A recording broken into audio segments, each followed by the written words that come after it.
All right, let's get started. Did you guys enjoy the cold outside? Things gonna be when it goes next week. Okay, so before we start the class,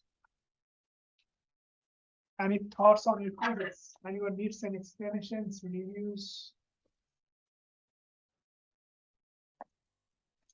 Any confusions?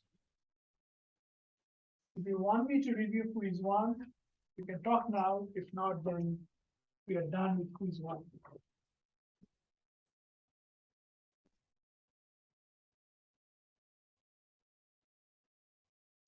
Okay, let's move on. So today we're going to talk about factors affecting international trade flows. So when you talk about international trade, so basically we're talking about export minus import, right?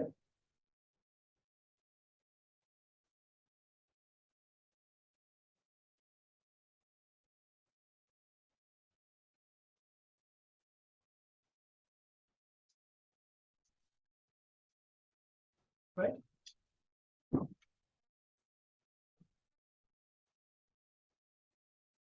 More we export, more inflow, right? Good for the economy. The more we import, more outflow. Not good for the economy, right? So now we're going to talk about factors that are going to affect the international trade flows. So before we talk about, let's briefly go over factors of productions.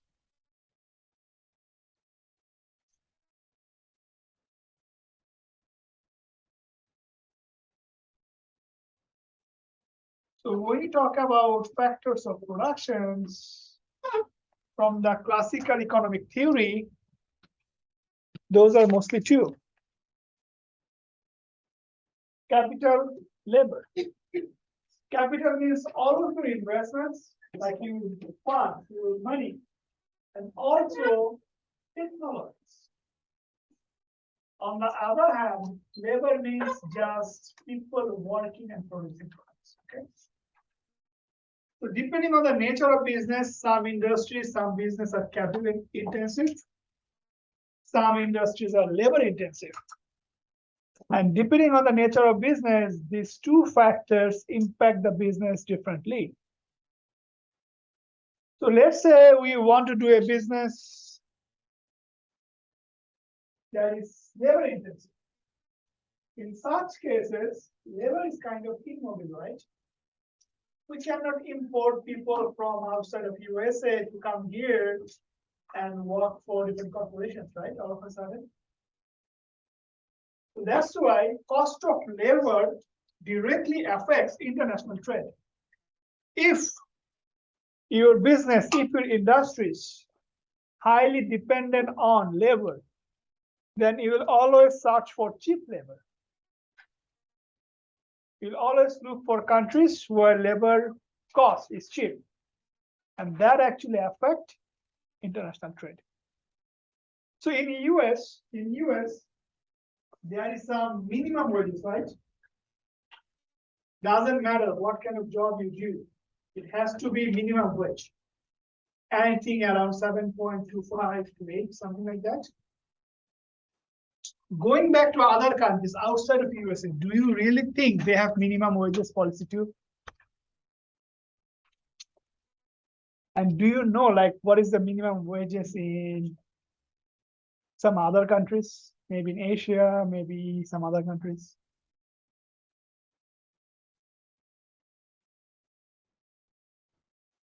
Ten times cheap, most of the cases.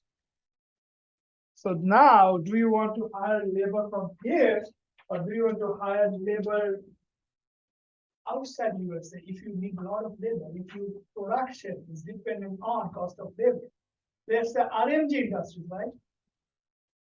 All of our clothing. It's not technology intensive, rather, we need a lot of people. In those cases, you want to produce clothes here in USA, or you can just send over the raw material where you can find some cheap labor and they can produce and send it back. What do you think? Produce here in Columbia, St. Louis, Kansas City, or you can just send all of your fabrics, design back there. They can do all of this job and send it back to you.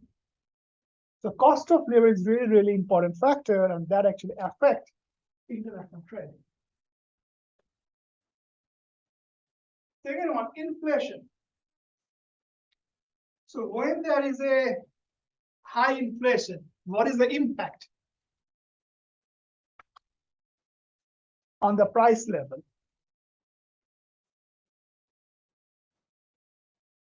For high inflation, price level goes up or goes down?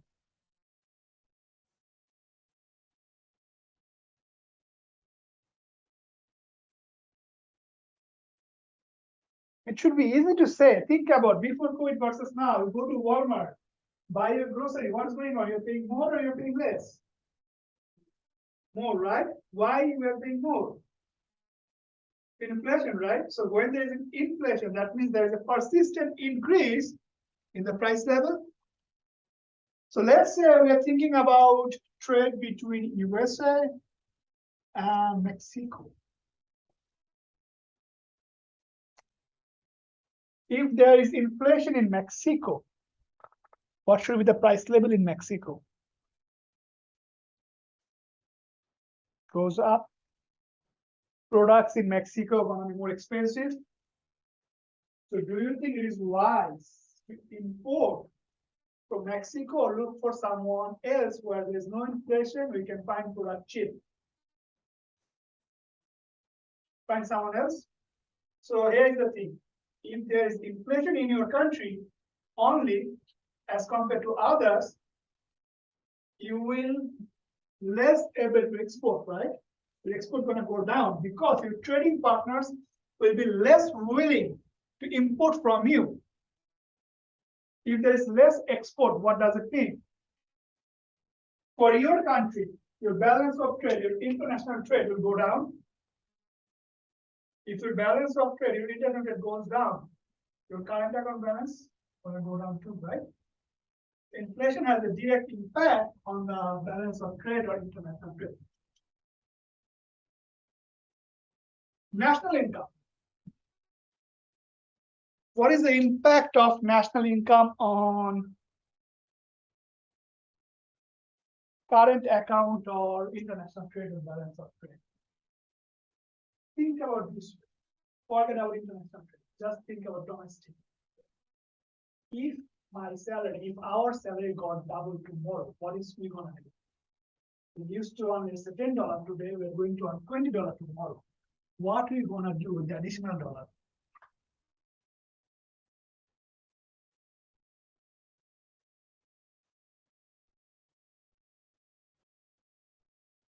If we have more money tomorrow, what are you gonna do? Just do nothing? Buy stuff, right? If we have more money tomorrow, we will say, let's do more vacation, let's buy expensive cars, let's buy a lot of goods and services, right? So if there is an increase in income level, that means there should be also increase in demand for goods and services. So now if you think about international trade balance, if let's say between US and Mexico, people in USA experience increase in their income level, then there is also an increase of the demand from international goods, international services. That's why if the income level goes up, there is a probability a country will start importing. If income level increases, import value, what does it mean for that country? Balance of trade goes down, current account goes down. To make sense, cost of labor, inflation, and national income, how it affects international trade. So when you talk about current account, the most important factor is the balance of trade. This one, the trade, export minus import. This is the most important factor. And for any of these components, our export or import going to be affected, And as a result, we'll see changes in our current account. Credit conditions. Let's say the credit conditions in USA is adverse. It's tough to borrow. So what is the implications? Let's make it simple. Do we want to borrow and buy a home now, or are we going to wait a little bit? Why do we want to wait a little bit?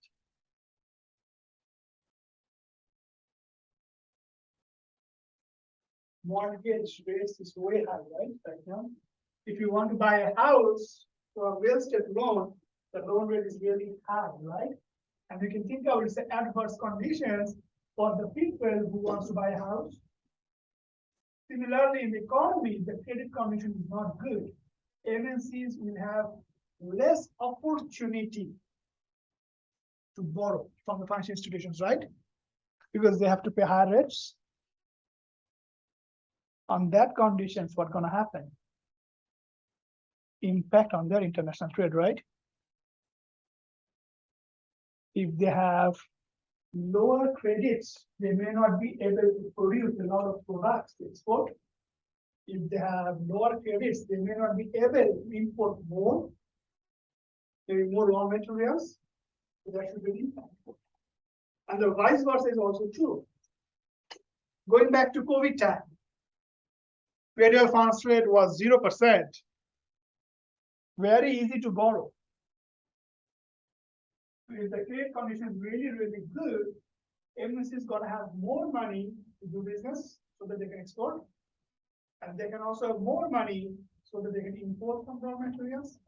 So credit conditions have direct impact on international trade or balance of trade, and subsequently, it's going to affect your current account. Make sense? Government policies. Government policies have direct impact on export and import. And sometimes government intentionally make policies to affect export and import. Sometimes they want to do more on export and import with their friend countries with whom they have good relationship, and they want to avoid export and import with whom they have bad relationship.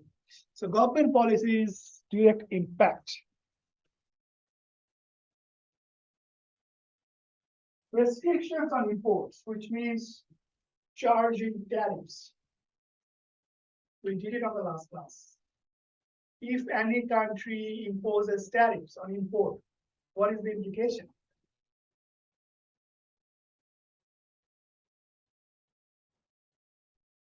Everything held constant. Let's say everything held constant, one country imposes tariffs on the import. What is the implication? Import goes up or down? Definitely goes down, right? Because import now become more expensive, right? A lot of countries actually want to do that. Sometimes they want to do that because they want to encourage domestic corporations to engage similar kind of business. They want to avoid reliance on foreign countries. This is not for only retaliation. This is not for only for anything bad.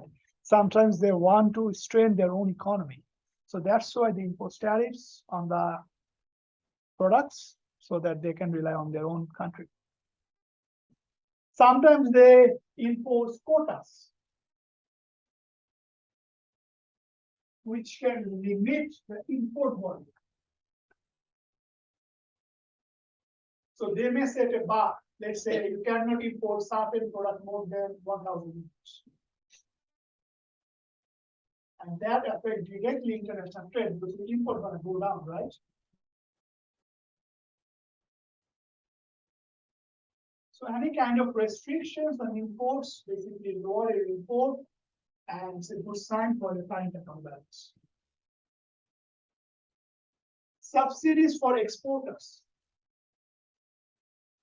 A lot of countries, a lot of governments want to give subsidies for their own country corporations so that they can compete globally. They can provide soft loans. They can provide maybe access to other resources, maybe lands or anything, so that the local company can produce products, do more export, and reduce the trade deficit or increase export for better international trade. Restrictions on piracy. Government can impose that, don't do piracy. And that also affects international trade. Finally, government can also impose environmental restrictions. So if you read newspaper in last 5 years, if you read any financial newspaper, maybe Wall Street Journal, something like that, these words become a new trend, right? Do you know what does it mean? No idea. ESG.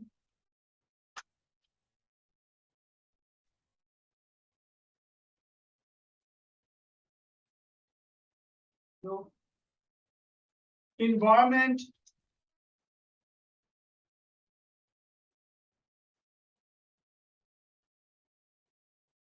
Social governance.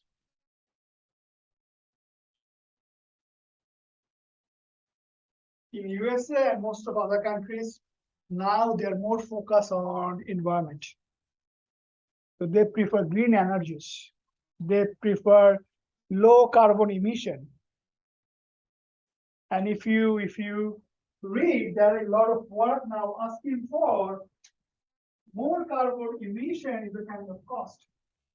And that creates risk. And if you invest in any corporation that has high exposure to carbon emission, you should earn more return. So a lot of countries, a lot of governments now imposing farms to be consistent with the environment, green energy. And as a result, things are more expensive, more costly for the corporations. And that actually make them in a disadvantaged situations for global business.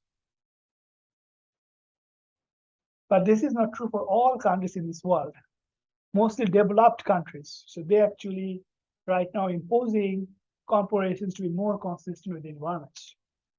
And maybe this causing MNCs in developed countries to be less competitive in the global market because they have to follow a lot of restrictions. And as a result, they can experience lower export because now products produced by those MNCs may be more expensive.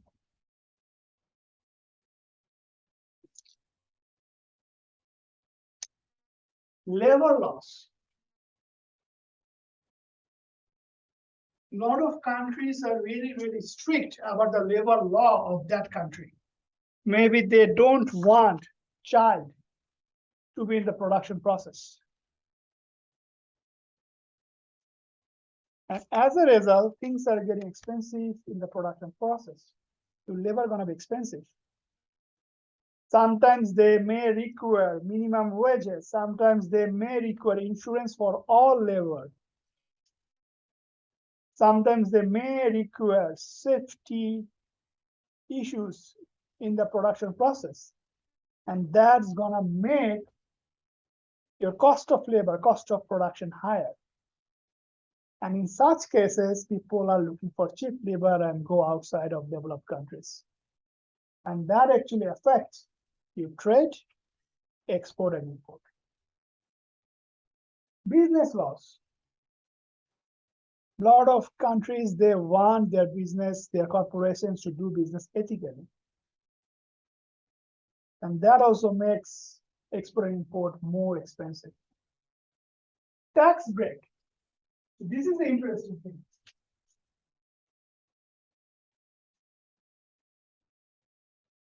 A lot of developing countries or underdeveloped countries, they actually provide tax benefits, tax incentives to certain industries. So let's say, think about one product that is also produced by USA, also produced by someone in the underdeveloped countries. And the company in USA paying 21% corporate income tax rate. Company in the underdeveloped countries is paying 5% corporate income tax rate. What do you think? Which corporations can sell the product at lower price?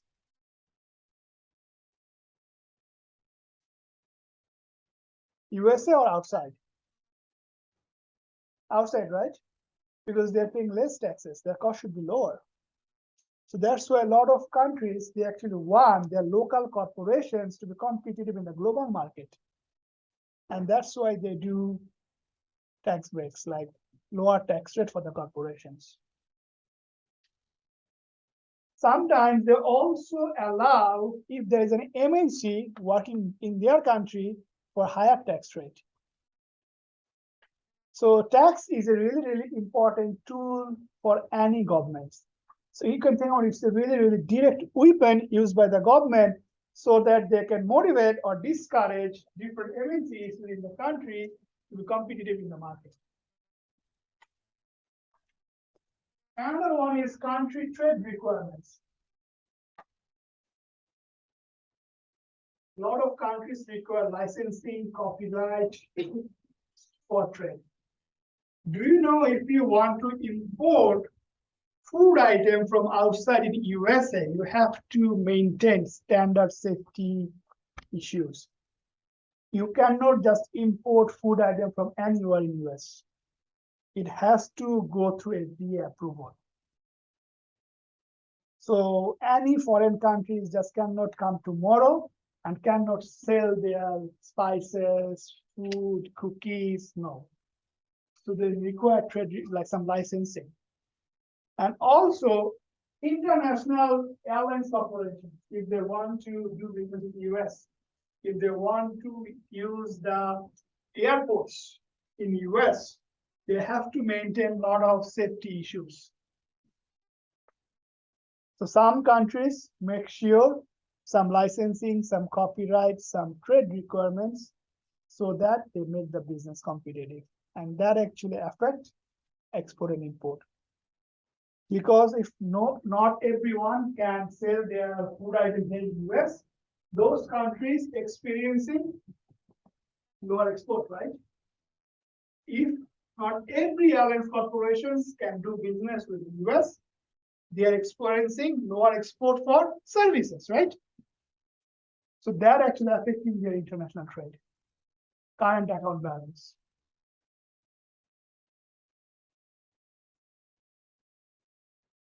Government ownership or subsidies. Different countries other than US, they actually own a lot of corporations by themselves. And that's why they want to provide a lot of subsidies to those corporations from their budget to be competitive in the global economy, be competitive to be export more. So if they do so, they're increasing their export, they're increasing their balance of trade, and increasing their current accounts. One major policy by government for any export, import, and trade decision is country security laws. This is a really, really complex policy. So let's say USA want to import military planes or fighting planes. From whom they should import, or should they import at least one, or should not?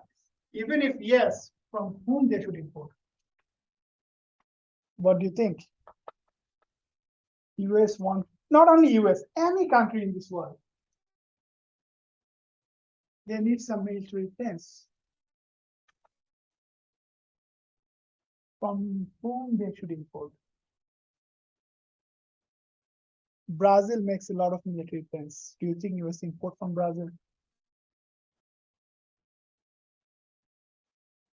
Yes, no. What do you think?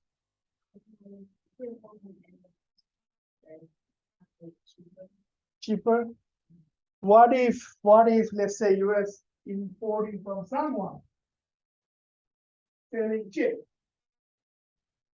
What if that country leak all of this information about USA? What do you think about the safety nets?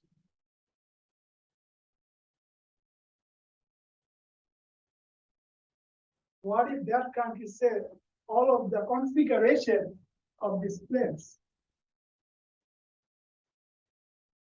Then people who want to make war with US, now they know the capacity of US militants. They know how much to attack, right? So country secret loss is a really, really important thing. And also, it's not about just buying the entire product. It's also about the specific components, specific technologies of that product. Because USA may think of, okay, let's just buy those components. We can assemble here in US, right? What if that country who is exporting all those technologies, all these subcomponents to USA to assemble military planes, that country just leak specifications of all these technologies? Same thing, right? Security concern is greatly affected. So that's why most of the countries, if it is concerning for security, they want to make it by themselves rather than buying or selling from outside. And that actually affects what? International trade. From one country, it is lower import. From the other country, it is lower export, right? So that's affecting international trade, current balance, balance of trade, right? And also, sometimes some countries want to punish other governments if they don't follow specific rules. Maybe US don't want to make an international trade with any country who don't have labor laws, child labor laws, who don't have minimum wage policies, who don't have minimum safety requirements, or who is doing war with some other countries. So that also affects the international trade. Can you guys remember what was the crude oil price during Russia-Ukraine war? Any idea how much was that crude oil price? If you're taking finance classes, always follow crude oil price. This is one of the main source of good and bad economy. What is the crude oil price right now? 10 TBD. Any idea? I don't know the exact number, but I can say 10 TBD. What is the crude oil price? Don't Google and look at your laptop. 10 TBD. Wild guess. Per gallon, Yeah. $3 now is $5. Crude? No. There's a retail price in the gas station. There's a retail price in. I'm talking about crude oil. Crude oil always traded in barrels, 1 barrel. Crude oil price, West Texas Intermediate or Brent, doesn't matter. Very low. After Russian war, it never hit 60.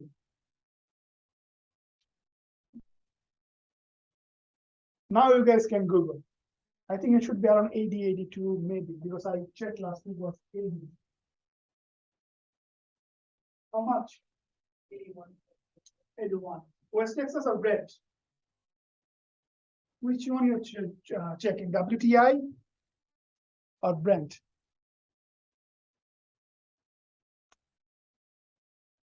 So let's say $81 is the right now crude oil price, right? So if you are taking finance classes, follow this price. It's really, really important for economy.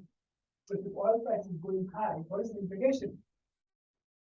We all have to buy oil at the gas station or have it, right? We all have to, if we have own a business, if we own any productions, we all have to buy crude oil at a price. They're going to increase our cost of production, right? That's really important. So what I'm trying to tell you, during Russian war, did you know what was the crude oil price? Any wild guess before you Google? No? Now you can Google. It was around above 100. So it starts spiking from 91. I think it's something 100. Something. During that time, what was the stability of Russian rubles? Any idea? During Russian-Ukraine war, what was the value of Russian rubles?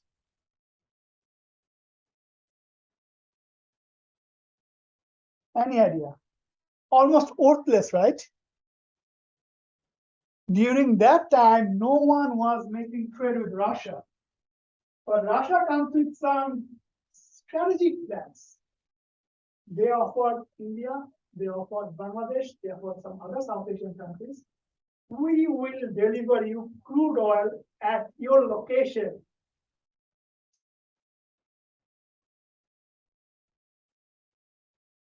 $65 per barrel at your location, where the current price was 100, 110, 107, 65. Only condition. You have to pay me in Russian rubles. Why? Because those countries have to start buying Russian rubles from global economy, use that, pay for crude oils, so that rubles price goes up. So that's why sometimes global countries want to punish, and the guy who is punished, he also has some policy to getting out of it, right? So those kind of policies to punish or something like that always have implications in the international trade.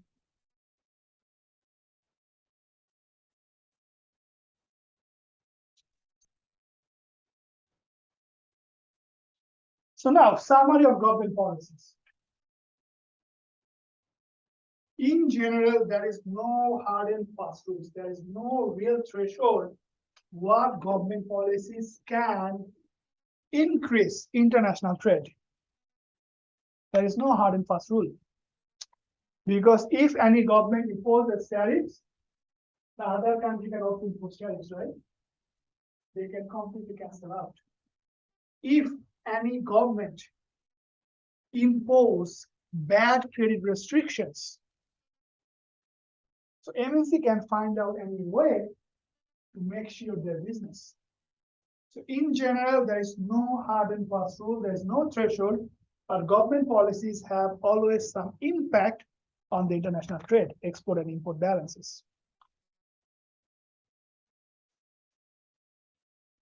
Now let's talk about exchange rate. How it affects international trade. Did we do any quiz on the quiz one? Is there any problem on quiz one regarding exchange rate? No. Nothing on the quiz one regarding exchange rate. There was something related to Mexican peso. So what is the implication of exchange rate for international trade? From the last class, we know that US imports a lot of crude oil from whom? Crude oil. From what country US imports maximum crude oil? Saudi Arabia, right? So right now the exchange rate between US dollar and Saudi Arabia is around 3.6, 3.75. So one US dollar is basically, I think they call it Saudi Riyal, 3.75.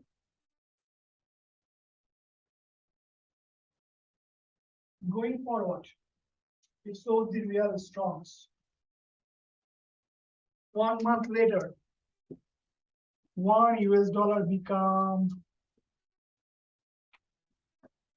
3 Saudi Riyal. What is the problem with US?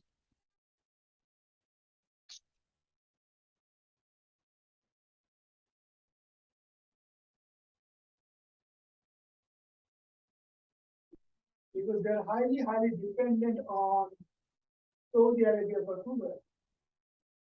Highly for many years. What is the problem? The Saudi currency strongs against US dollar.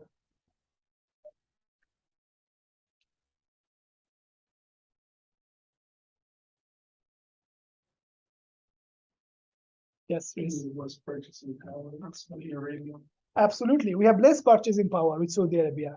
Now, if you want to import similar quantity of crude oil, we have to pay more dollars to them, right? So in that regard, exchange rate has direct impact on the international trade. If it weakens, good for us. If it strong, that's bad for us. It's a direct impact, right? So now let's talk about how exchange rates may or may not affect the trade balance. Now, if we are using a lot of dollar to purchase crude oil,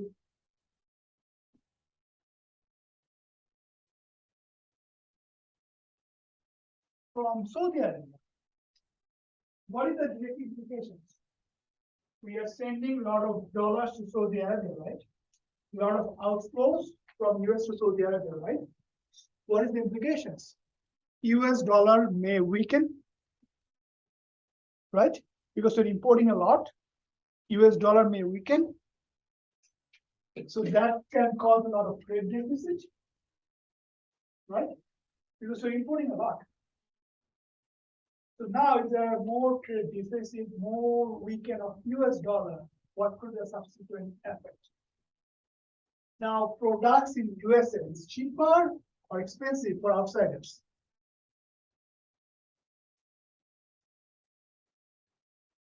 US dollar weak. It's cheaper for the outsiders? Cheaper, right? So if it's cheaper for the outsiders, they may demand products from USA. Export can go up, right? So basically, starting from the beginning, we started importing crude oil. We started sending dollars to Saudi Arabia. Our currency goes down. We have negative trade deficit. But now the currency going down, people have more demand for our product because our product becomes cheaper. That's why sometimes it may correct balance of trade deficit. Sometimes. But it could not be always true. Why it could not be always true? Even if we're sending money to Saudi Arabia, we are weakening our US dollars. There could be always the issue that we are getting a lot of foreign direct investment from the outsiders. We are getting a lot of flow as a financial account, right? That can already offset the currency depreciation.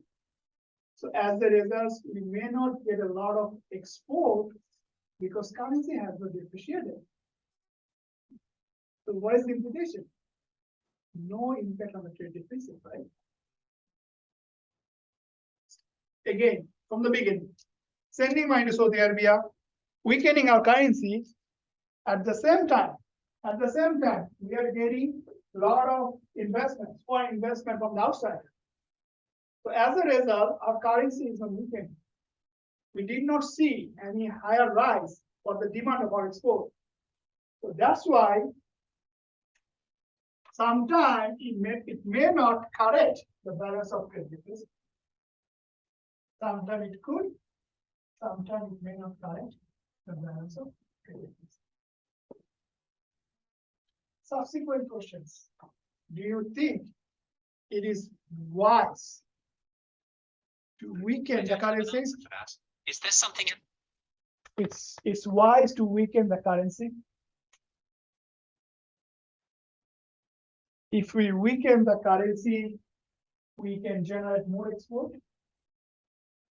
We can reduce the trade deficit.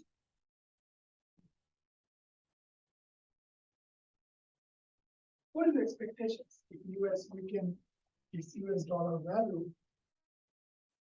Should we expect more export from tomorrow?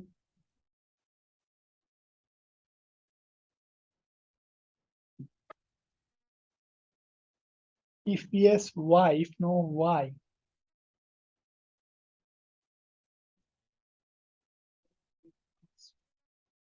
Absolutely. Other countries can lower their price for competition. Other countries can also weaken their currency for competition. Right? So we have weakened our currency, but we are not getting any business. It's always possible. So foreign companies may lower their price.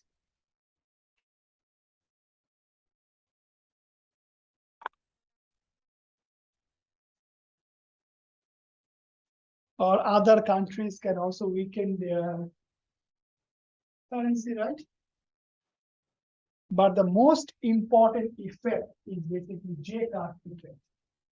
So let's talk about this, like what is a J-curve effect?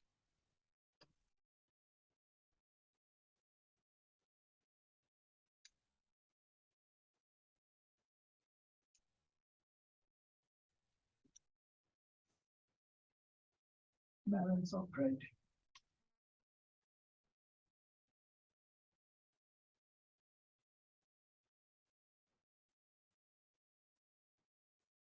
So let's say right now, this is 0. Here we are. Let's say this is our trade deficit, okay? Now we are thinking of let's weaken the currency so that we can reduce the trade deficit, right? One of the things is that international trades are always prearranged.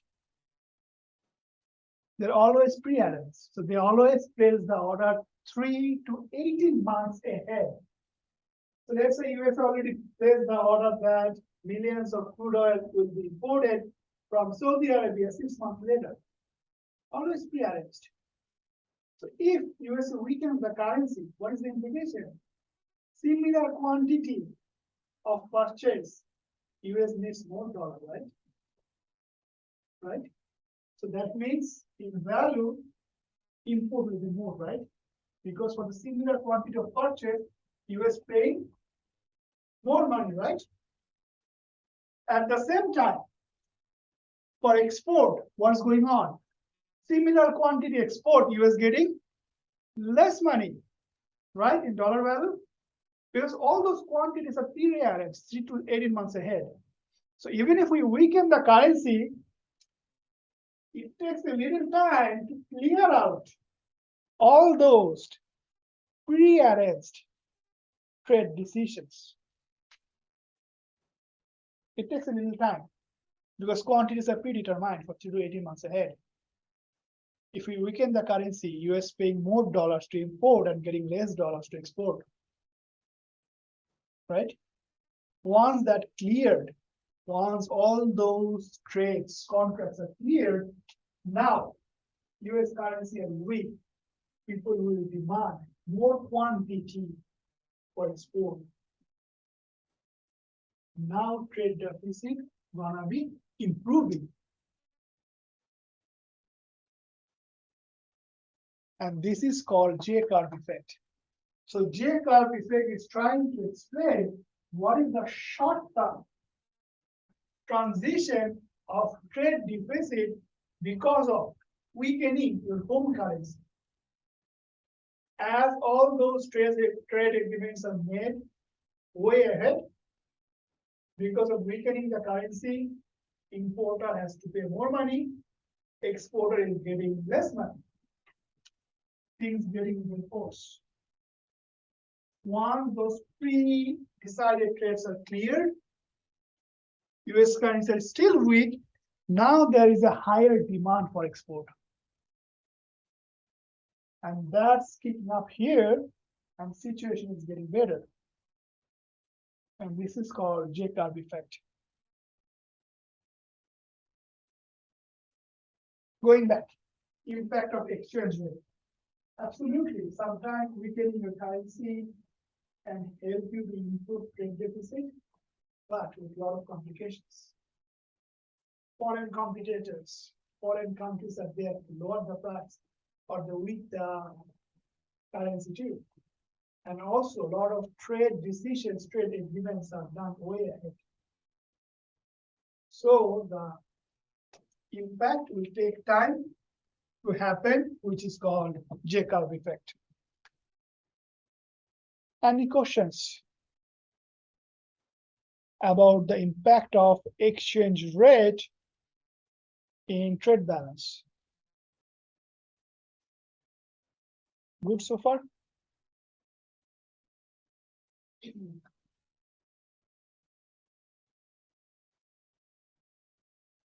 So, as we are talking about impact of exchange rate, so there are some drawbacks. If US weaken the currency, it doesn't mean Mexico, Canada, Saudi Arabia always weaken the currency because it's not possible.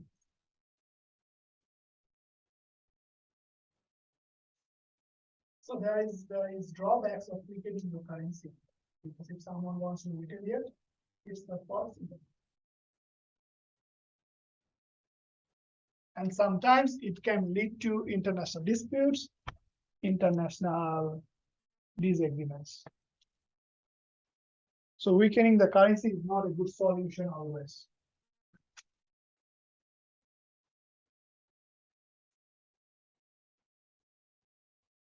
Now, what do you think about that?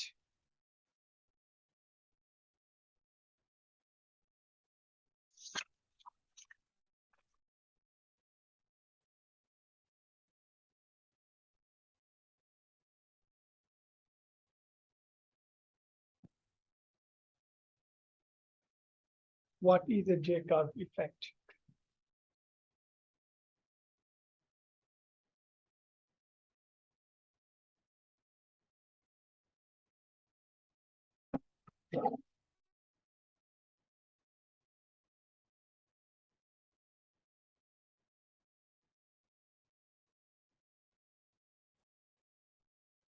B, why not A, C, and D?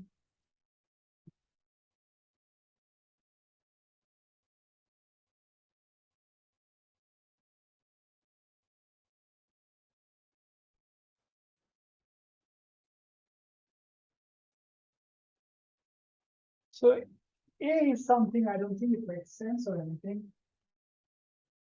B, the tendency for exporters to initially reduce the price of goods when their own currency appreciates. There's not J-curve, right? So J-curve is coming from the government is weakening the currency so that they can improve the trade deficit, but the trade deficit is still worsening, and it takes some time to improve the trade deficit. So far we have talked about some factors, some components that affect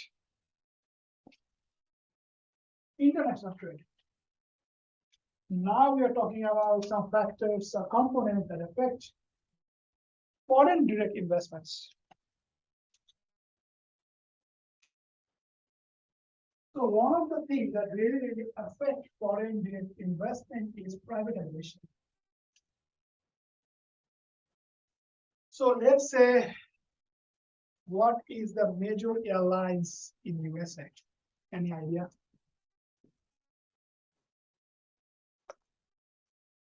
Tell me some major airlines of USA.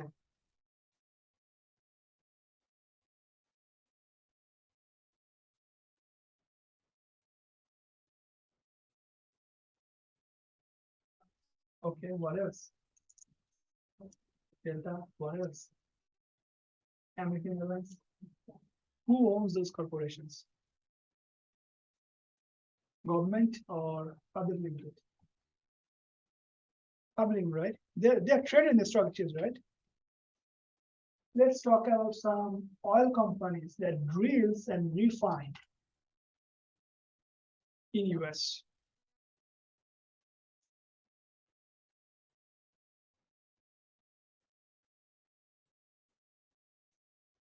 Don't say Murphy, they do drill.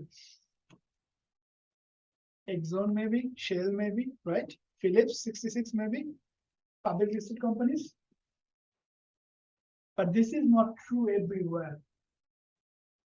outside of USA, most of the flagship airlines companies are basically owned by their own government.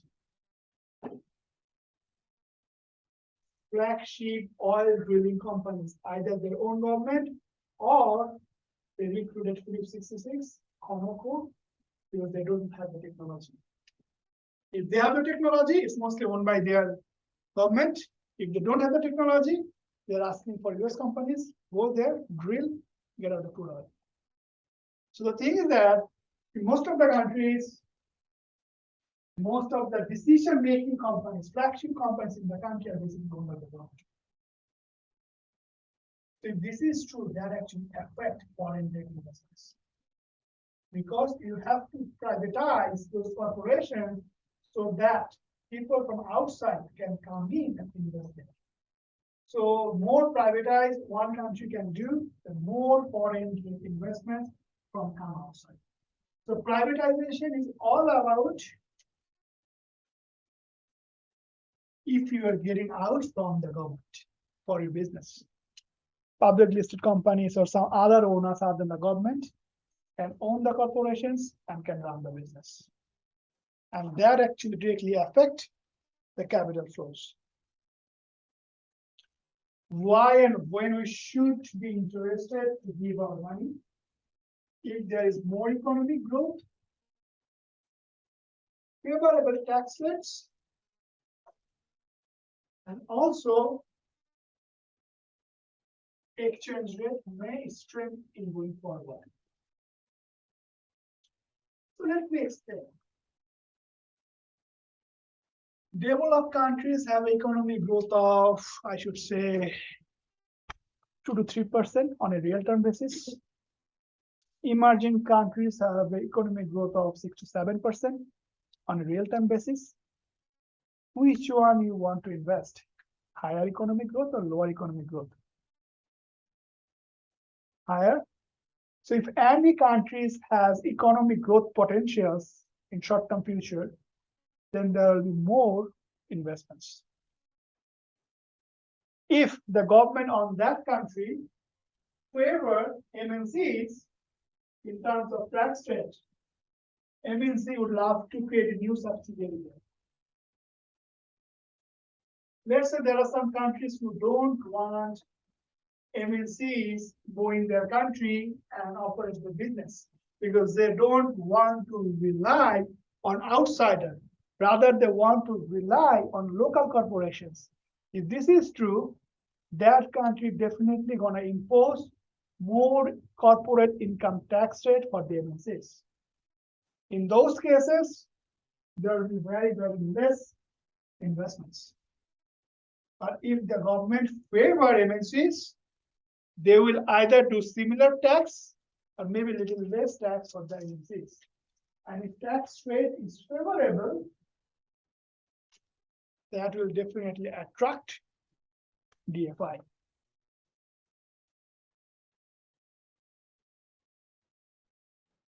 Because if you think about automobile business, most of the automobile big giants, European or American giants, they have 1 or 2 headquarters across Asia, and then they do business entire Asia from the 1 or 2 headquarters. But if most of the countries give them better tax rate, they can do business by creating a new subsidiary on that country, and they can do the business from there, which can reduce production cost, which can also better for that home country. So tax rate definitely affect the decisions to create a new subsidiary in the foreign country or not. Exchange rates. If an MNC make investments today and expect some cash flow at year 1, currency appreciation of the local country is favorable or currency weakening of local country is favorable? So exchange rate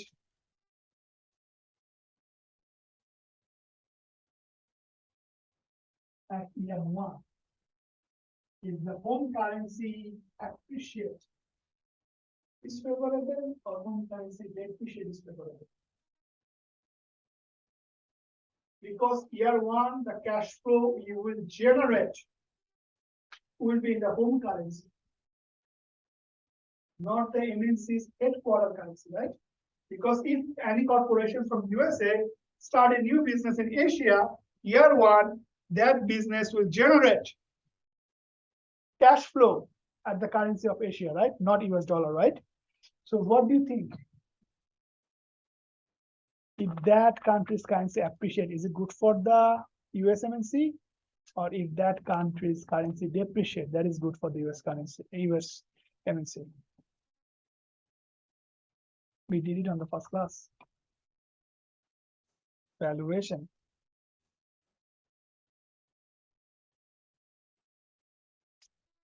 So let's say you're gonna get Chinese yuan.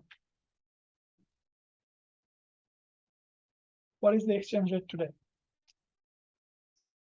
6.7. $1 US, 6.7 Chinese yuan. Right? So at this period,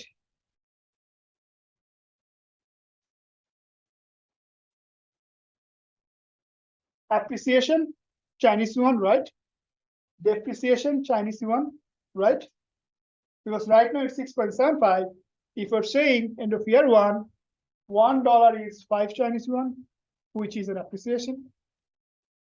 $1 is 8 Chinese yuan, which is a depreciation, which is better for the US MNC.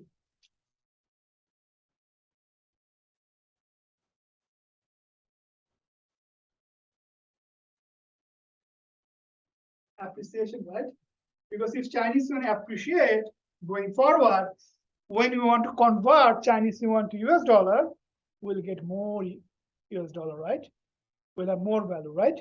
So that's why for any direct foreign investments, sometimes corporations think about if that currency appreciates going forward, I should invest there. Because if we can generate some cash flow from there, we will be able to convert higher US value, good for our MNC.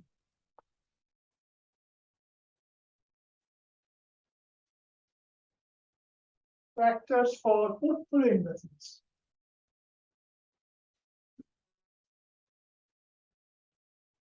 So let's say if you want to invest in foreign country stocks and dividends, one of the major factors is tax rate.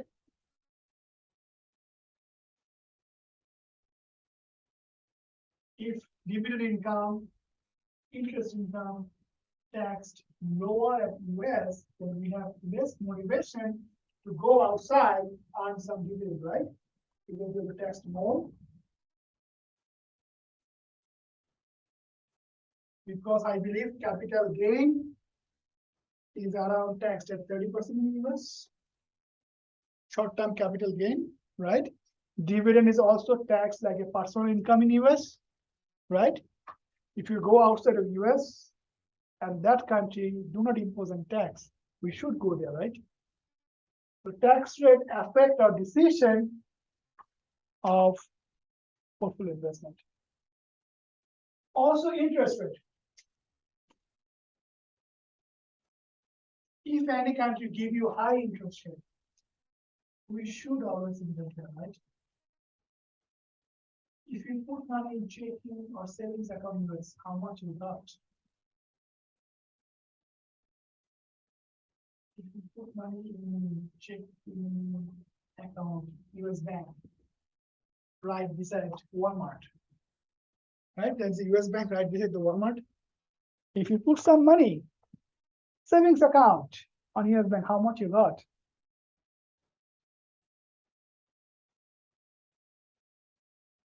During the summer, they offered me 0.5%. I said, okay, I'll think about something else. 0.5% for your savings account. If we go outside, any idea from your own country, any idea how much your own country provides if you're not from here? How much they provide? Any idea on your checking savings account?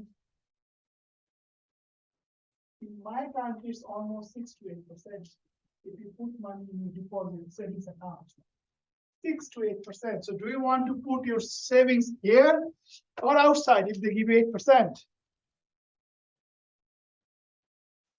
Outside, right? 8% is way more. So that's why interest rate also affect your decision for portfolio investment. And also the exchange rate. If the country I want to invest, going forward, their currency strength, then it's motivating for me to give my money and invest there. Because year one, when I'm converting, I will get more US dollar because of exchange rate. So these are the three factors that actually affect your decision for portfolio investment.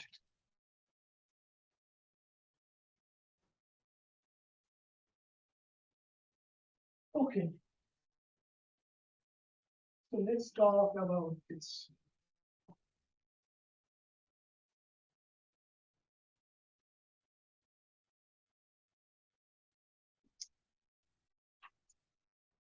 So let's say this is USA, interest rate. Okay. And then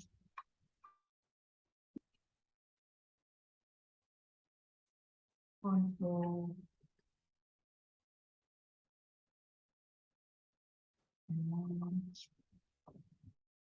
Supplement.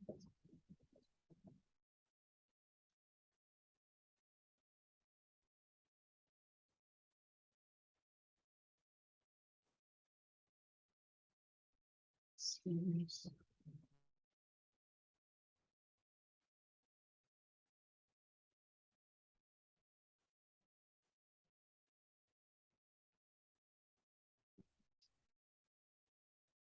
So let's say we all people who lives in US save some money, put money in the bank. Okay. So this is our supply curve, right? If the economy give us more interest, what are you going to do? Supply more, save more, right?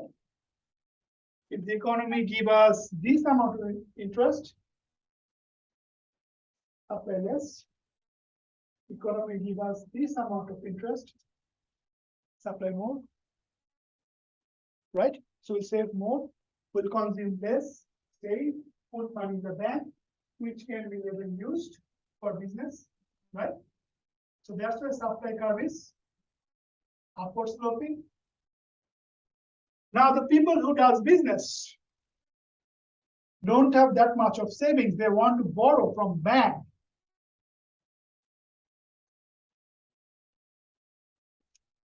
If you charge high interest rate, they will ask for less money, right? If you charge low interest rate, they will ask for more money, right? So the interaction of supply and demand is doing what? Creating equilibrium interest rate and also creating equilibrium amount of money which is later used for doing business here, for investments, right? If we only rely on supply from USA, this is the situations. Now, if we are getting supply of fund from outside of USA, what should be the impact? Do we have more supply? Do we have less supply? More. So for a same interest rate, we should have more supply, right? When we have more supply of fund, and if the demand curve doesn't change, what is the implication? Interest rate goes down.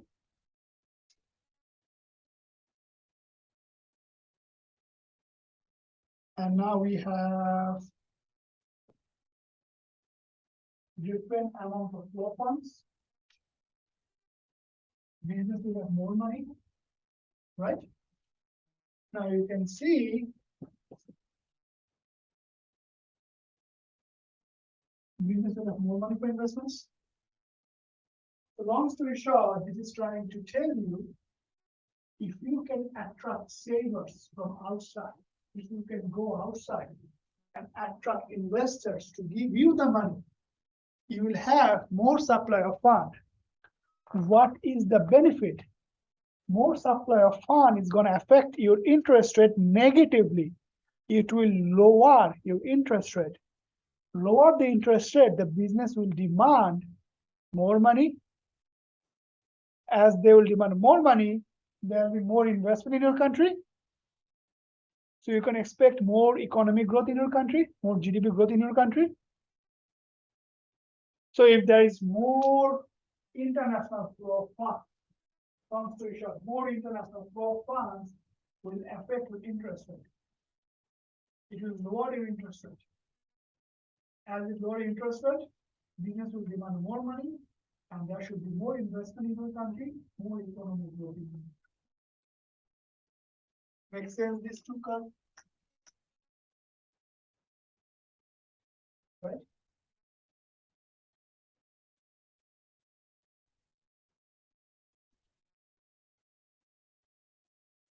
Okay.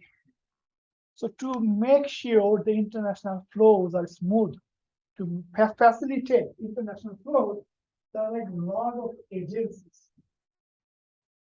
So their job is to make sure the international flows are going okay. We all know International Monetary Fund, right? What is the major objective? So their major objective is to promote stability in exchange rates. So they mostly take care international flow funds, and they actually help to stable international exchange rate with different countries. World Bank, what they do? Make loans to countries to enhance economic development. But there is an issue. You have to follow a lot of standards, a lot of policy to be approved of loan from World Bank. But they will always give you money to enhance your economic development. World Trade Organization. What is their job? When there is trade among the countries, they actually settle all disputes. Their job is to settle any kind of disputes for multilateral negotiations among countries. International finance corporations, they basically provide loans to corporations and purchase stocks. So they're more into portfolio investments, international portfolio investments. And that's why if you Google IFC, they actually recruit a lot of people who are specialized in financial instrument analysis, like stocks, bonds. So they want people who are specialized in financial instrument analysis, valuations. IDA. So IFC and IDA both are part of World Bank. Okay? So what IDA do, they actually extend loans at lower interest rate to poor nations that cannot qualify for it. If you have to get a loan from World Bank, you have to qualify for it. But if you don't follow a lot of policies, standards, you may not qualify for World Bank. And then IDA comes in. For economic activity, they will give them money. The Bank for International Settlement. So they also settle like different international transactions, and they actually keep with the crises around the countries. Organization for Economic Cooperation and Development. So it's a kind of organization that actually facilitates governance in different kinds of economy. Regional development agencies. You can think of these are very specific, very unique version of World Bank. So they are kind of World Bank for their own regions. Inter-American Development Bank, they only focus on Latin America. Asian Development Bank, they only focus on Asia. They'll only give you the loan if any country from Asia needs money for economic activity. African Development Bank, they only focus on African countries. European Bank, they only focus on European countries. So these are, you can think of regional world banks. They only provide loans for economic activity for those specific regions, for those specific member banks. So make sense? Questions? All good? And we are done. So see you next week. Because